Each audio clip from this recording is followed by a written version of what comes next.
Welcome to The Thinking Tree, a podcast to help believers renew their minds and reform their hearts. I'm Adam Sanchez. And I'm Jeff No. And today we're discussing parenting in the grade school years and extracurriculars.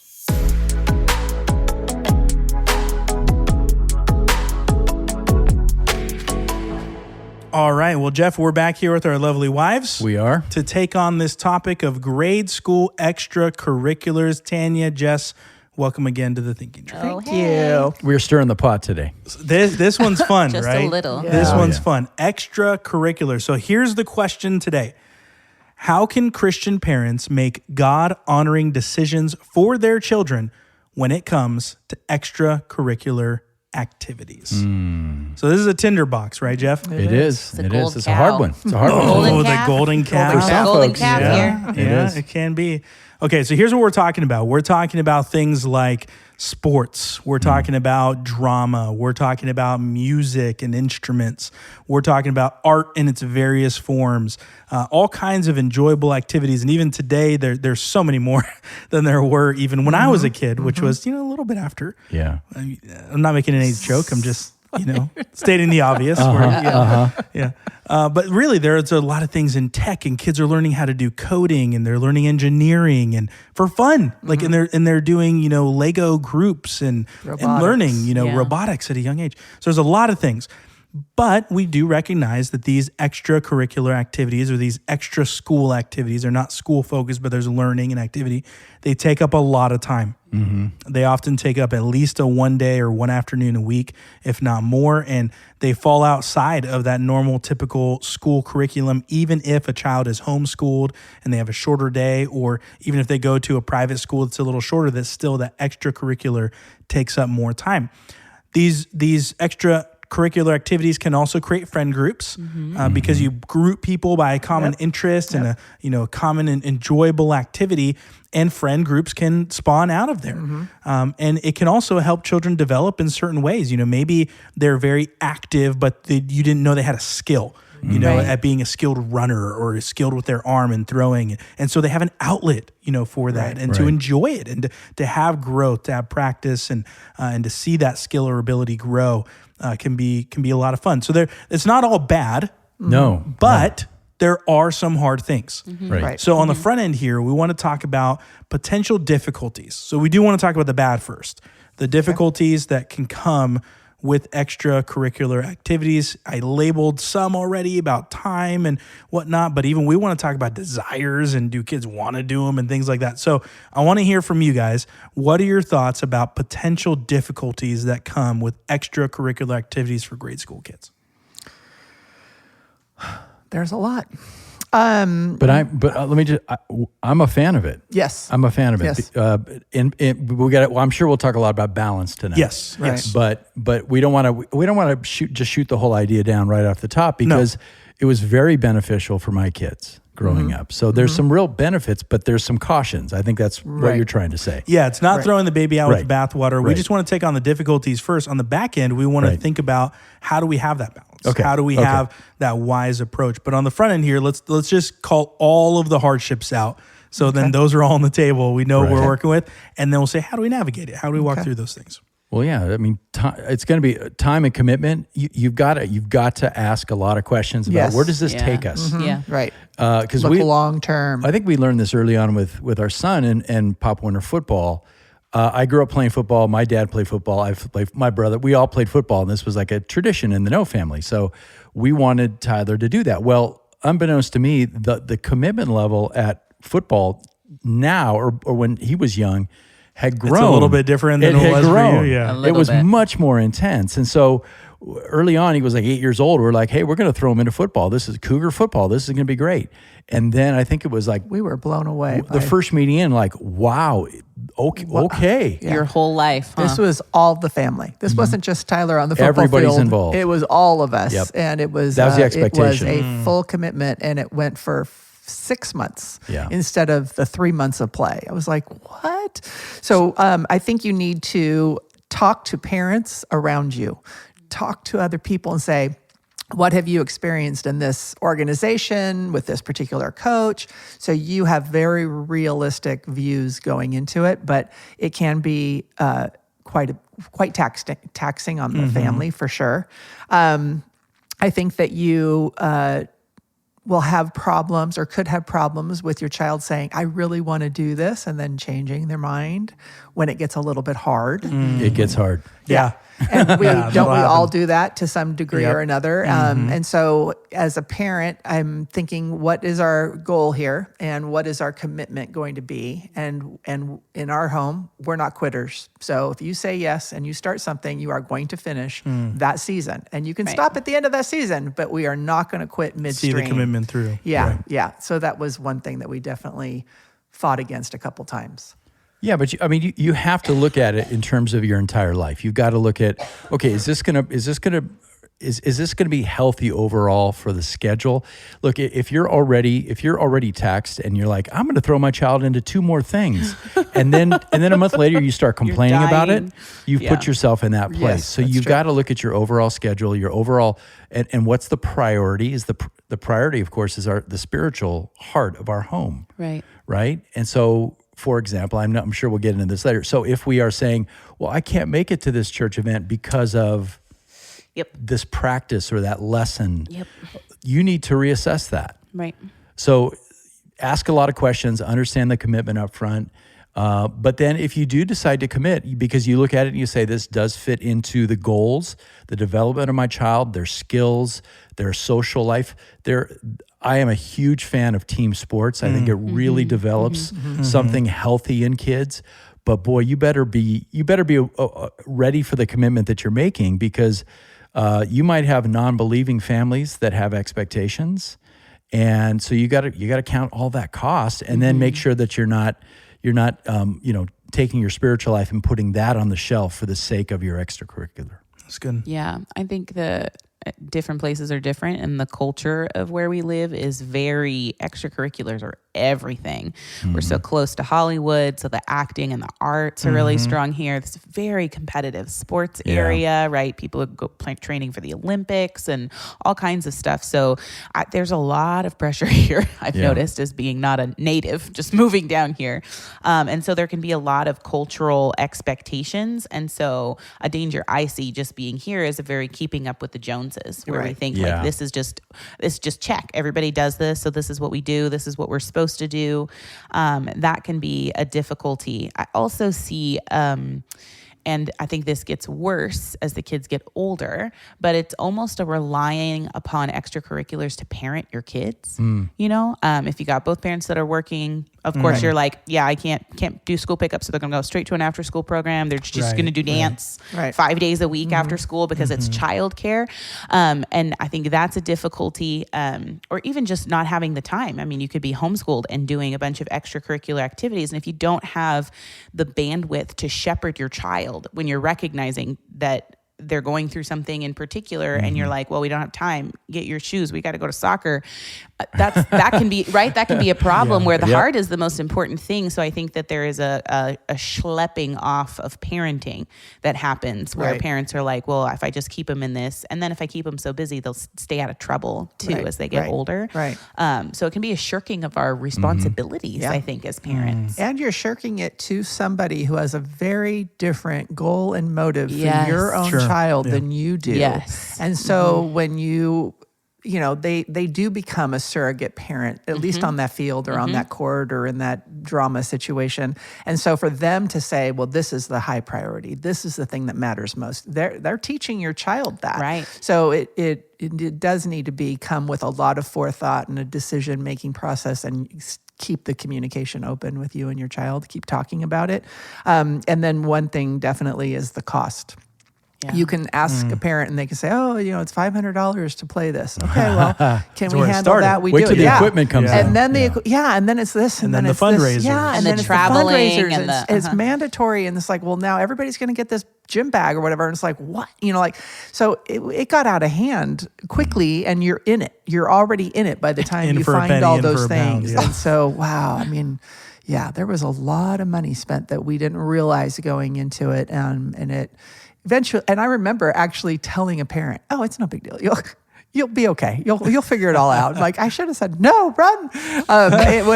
It got to be very, very expensive. And when you have multiple children doing it, it's triple. So yeah, that could add so up. really big. By the way, nice use of schlepping and shirking. Actually, I mean, the words tonight are fantastic. I know, they're on point. I do think it's important what Jess said. There's a lot of every parent should do this because this has been good for my child. It'll be good for your child. Every child is different. So be really careful with extracurricular. There's that pressure, right? Yeah. Like, well, everybody's doing this. This is the best thing for you. Well, know your child. Like, and even there's the, this is what I did when I was your age. Right, So you're going to do it. And I had to fight that with football. We wanted Tyler to try it, but I had already in my mind held it loosely. If he doesn't love it, if it's not for him, I'm not going to force him to do this. But we would have changed his last name. Whoa. Just kidding.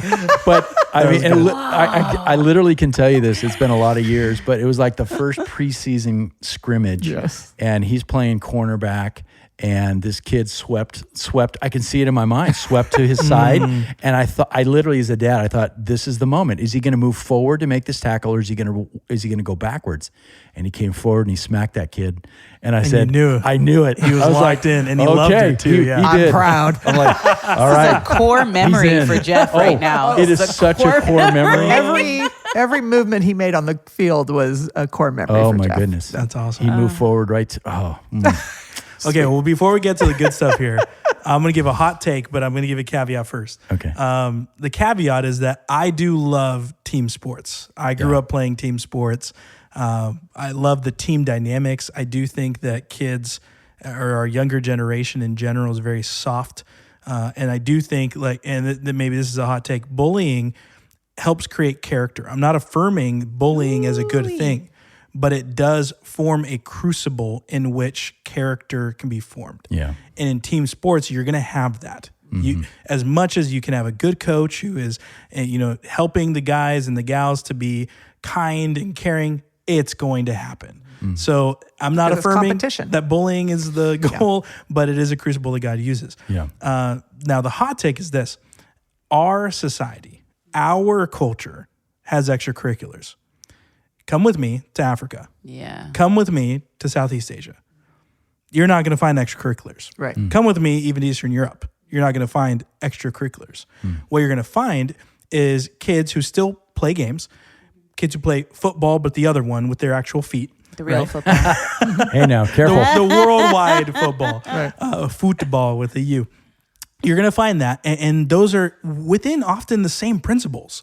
The same principles of having time spent with others and learning a skill and growing, but it's not the machine that ours is here. Right. So my hot take is, in large part, this is a very Western, very particularly American, but Western culture in general issue of having options, which could be a grace, but could also pose a lot more difficulty because it is not a worldwide norm. We're in the 1%. We're in the upper echelon of society to be able to choose which extracurricular my kid can play, because you can't choose which one when you're in 99% of the rest of the world.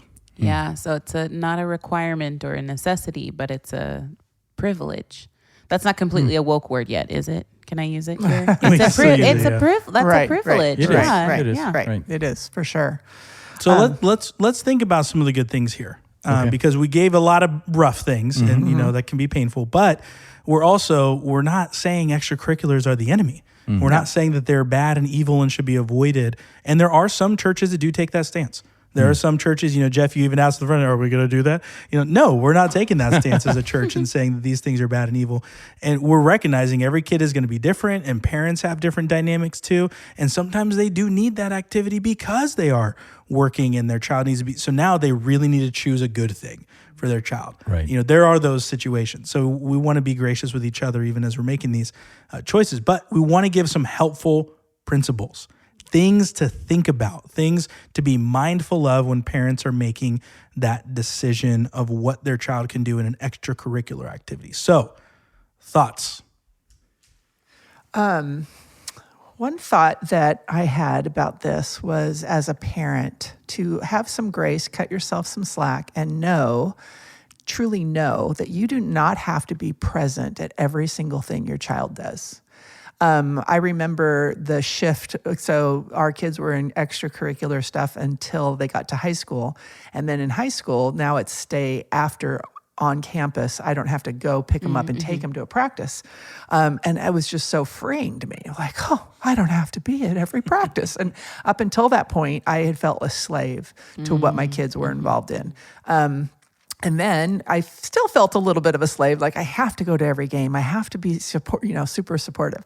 And I remember there was one game, I think it was Tyler's junior year, and he had a football game on a Friday down in Torrance, and we couldn't get off work early. And anyways, it just didn't work so it was going to be the game. Now I know what story this is. A game that we were going to miss. And it ended up being a difficult game for him. But what was cool was I've never had such conversation with my son after a game as I did when I wasn't at the game. Because now he was trying to fill you in. He could share from his perspective everything that happened, and we just sat and I was just like, this is wonderful. Normally I go to the practice or I go to the game, blah, blah, blah, and we get in the car and we talk about it a little bit, but it was like, so like, wow, this is his thing. And I am supportive of it, but I don't have to be attached at the hip and have it destroy my life, not destroy, but control my life in such a way that I can say, hey, can you give my kid a ride to practice and home this today? Or can we do carpooling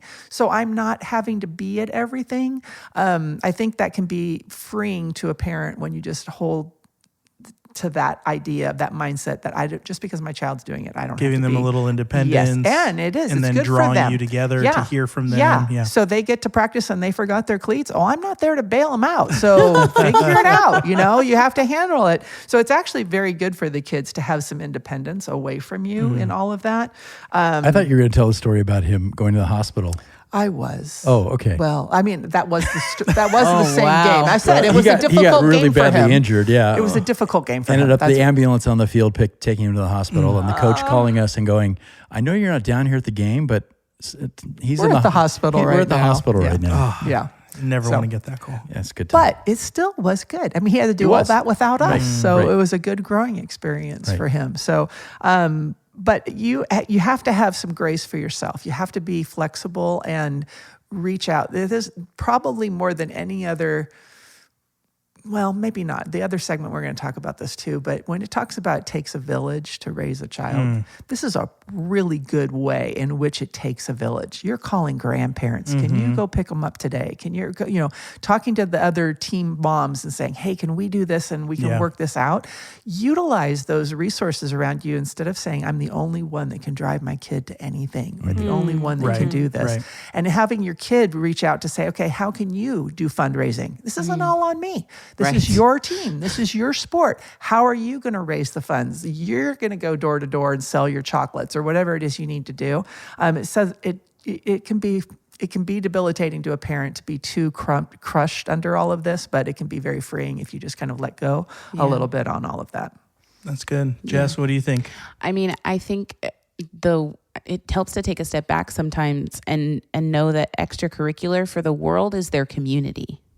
Right? True. They don't have the church. They don't have the church body. And so I think there is more of an emphasis on do these things for the friendships, for the community, for that village even, because they don't have it. So I think just taking a step back and recognizing we already have that.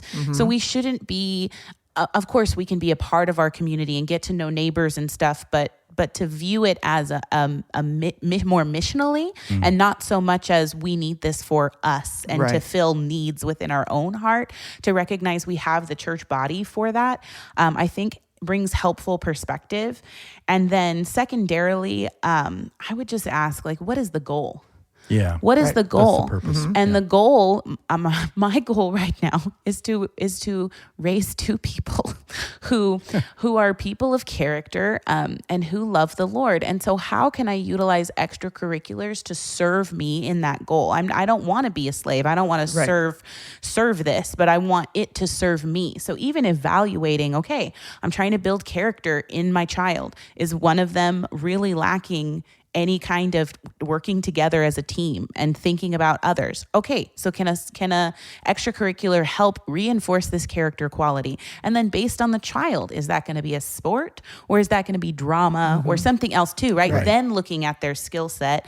I think that's an important one, and probably part of a bigger conversation that we should maybe have at some point. Jeff, you've already had, but the assumption too that all boys should play football, and then a boy's like, well, I don't like football. Right. So am I a boy? Right. We've made these kind of cultural things so ingrained, like that's okay. If the boy wants to do drama, let him do drama. Right, of course. If he's got a good voice, let him sing in a choir. Right. Like there's still those, if the goal is character and we're working on something specific, we can choose, then we have the choices, the privilege of choosing one that would also fit the skill set, of our children, right? And if he wants to tackle other kids. Yes. If we've got a little extra testosterone and we just need to hit some people in an environment where it's okay to hit some people, like I'm all for that. Right. But secondarily, because we're not, there's no NBA stars here and Olympians. The goal is not the NBA. The goal is not a scholarship even. The goal is I want my child to have good character. Like that's what I'm after. Right. I would categorize it just under the term flourishing. You want your child to flourish in every way, spiritually, socially, skillfully. Right. If there's something that you can bring that skill out in them, yeah, you should. But watch your child carefully. Again, speak to their heart. Figure out what's going on there. Don't force them to do things. Like we tried one season to put Chandler in soccer. She didn't like it. So we weren't going to go, no, you will play this sport because other girls are playing the sport, so you should play the sport. Right. So she ended up drifting towards theater and towards drama, and that was wonderful. And so we looked at that and said, well, how can we help her to flourish in that area? But it's always analyzing those things. What is the purpose? What is the goal? Is this developing them in a good way? What about going back to the issue of friendships? Both of my kids ended up developing good friendships through the things that they loved to do. So that's where I want to put my energy as a parent. Right. Yeah. Right. And both of our kids were pretty diligent about inviting those friends that they created there and saying, can you come to church? Will you come to church with me? Yes. Come to youth group. There's a family in our church from that. Yep. So more than one. Yeah. So it can be, you can cross it over and hopefully, they're sharing it, or they're living the life of a believer that looks different. Tyler had a conversation with one of his coach that was his longest coach and really I would say a close friend of our family's. And Tyler had a conversation with him about his future career. And he said, I'm thinking I want to do this. And he says, do you think I would be good at that? And the coach said, I think you would be good at that because you have such a strong church community. Yeah. What a beautiful I thing. know. And I was like, testimony to the coach. He got it. I mean, he knew that even though we were here, that wasn't our strongest community was over here. And when I looked at those people on that team, they really do, to this day, talk and interact as if they're a family. And I was like, man, that was like 3 years of football. And it was our kids that were connections. But that, you're right, Jesse, they found their community in that. So we were always, that was the fringe community for us. The church was the grounding community for us. And our coaches saw that and heard that. And sometimes, nope, I'm sorry, a kid can't go on that tournament. We're going to youth group camp or whatever. Yeah. Right. And we got some flack for it sometimes. We did. But that may be in a whole nother show, but developing relationships with other parents through extracurriculars. Yes. Yeah. We developed some great relationships, invited people to church, did a funeral for a family. Did a wedding for a family. Yep. They knew we were believers. Yep. They came to us for different things. It was very interesting to watch it all happen. But you are a walking testimony. Yeah, it gives you a venue to let your light shine. It does. Be a city in it does. it. It gets you out of the church bubble. Which I will say it's great if you are in a church bubble too. Right. Yeah. If It's true. you're working in a Christian environment and your community is church, it could be a great outlet. Just weigh the influence, right? Yes. Are my children being influenced away from the gospel? Are they upset that we're not going to go to the game that's on a Sunday or something like that? Or is it that we're letting our light so shine before men? Right. Yeah. Right. Yeah, I think there's one principle that Jeff, you mentioned as we were preparing for this episode. You mentioned the word balance. And so amidst all of these encouragements, which really good practical stuff to consider here, I think of that term being so critical in the discussion, because you've all mentioned it in different ways, like whether we're talking about how we stick it through, Tanya, you're like, hey, we're not going to quit. We're going to see the season through at the end. And at the end, we can reevaluate and make a different decision. That can be hard for some parents who maybe they didn't grow up with that commitment to see it through. And maybe their church involvement shows it, hint, hint, wink, wink. But that's the reality though, right? Not everyone has that same constitution to say, I'm going to stick my commitment through and I'm going to see even when it's hard. But that is a good principle for children to learn. But then to have the balance of saying when the season's over, we can reevaluate, we can make that switch. To have the balance of, Jeff, you're talking about, okay, if he likes it, we can do it. If he doesn't like it, I got to hold it loosely. Right. That balance of saying, yeah, I want my child to do something. And for all of us, it's going to be different things. Yeah. Right. Whether we want them to be in football, we want them to be learning how to play the piano, we want them to be, in drama, we want them to be in speech, whatever it is, we're all going to have our different things that we want our kid to be in.